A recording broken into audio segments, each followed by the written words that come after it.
Hello नमस्ते सेवानु म रेखा स्वागत छ हजुरलाई यो मेरो न्यू डे न्यू ब्लगमा आशा गर्दछु हजुरहरू सबै सन्चै हुनुहुन्छ त्यसै गरी मेरो परिवार र म पनि खुसी मङ्गल नै छु गाइस।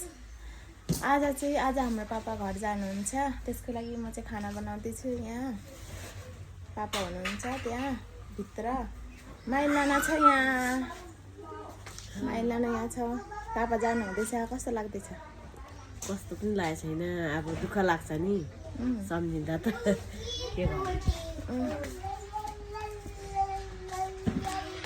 पापा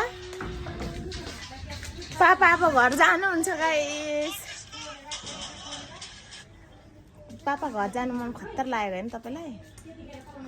अनि आफ्नो घर जानु मन लाग्दैन?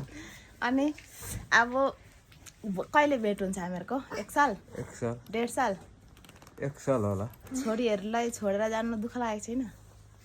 लागेर के गर्नु? हजुर लागेर के गर्नु? घुमेर अनि कस्तो लाग्यो त? नि ठिकै लाग्यो गाइस। हाम्रो पापालाई घुराउनु जाउँ भनेको पनि मान्नै हुँदैन फट्टै। मलाई चाहिँ यस्तो लाग्छ नि त गाइस, नि समय हुँदा आफ्नो मात्र सपना नहेर्नु, बाउहरूलाई पनि सोध्नु। ठुल्ठुलो सपना नभए पनि त सानो त बाउआमाको सपना पुरा गरिदिनु। यहाँ हुनुहुन्छ हाम्रो डोलमा पुक्लुवा पापा। अब जानुहुन्छ पुक्ली आसाम? तिमी जान्छौ? नजाने? बोल्दैन लाट्यो क्या हो?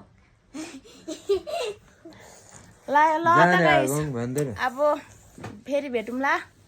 यहाँ छ सेनापतिहरू, भन हाई गाइसलाई। हाम्रो छोरीहरू यहाँ पनि तान्दैछ, हाई भन। यस्तो गर न छिटो। के गर्नु गाइस, त्यस्तै हो जिन्दगी। जिन्दगीको गोरेटोमा कहाँ कहाँ पुग्नुपर्छ ने? भन न, भन न। अब म पनि जान्छु 17मा। मेरो टिकट भइसकेको छ।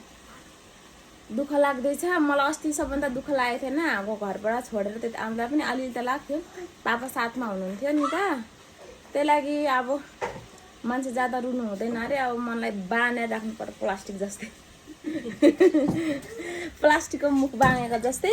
बाबा आमालाई सुखमा राख्नु, केही काम नगरी जस्तै मन लाग्छ कि। तर पापाहरूलाई त्यस्तो मन पर्दैन रहेछ गाइस, मन पर्दैन।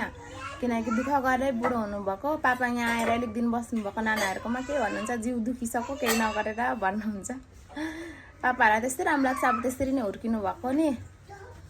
लो गाइस नि पापा त्यस्तै मनपर्छ नि भन्नु त अलिकति केही। त्यस्तै त मनपर्छ त, अब सानैदेखि त्यस्तै गरियो के गर्नु। लो गाइस भेटौँला।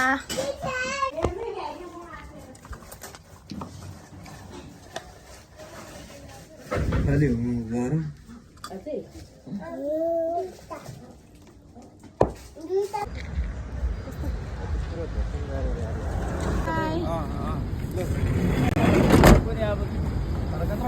ल जाँदाखेरि राम्रोसँग जानु।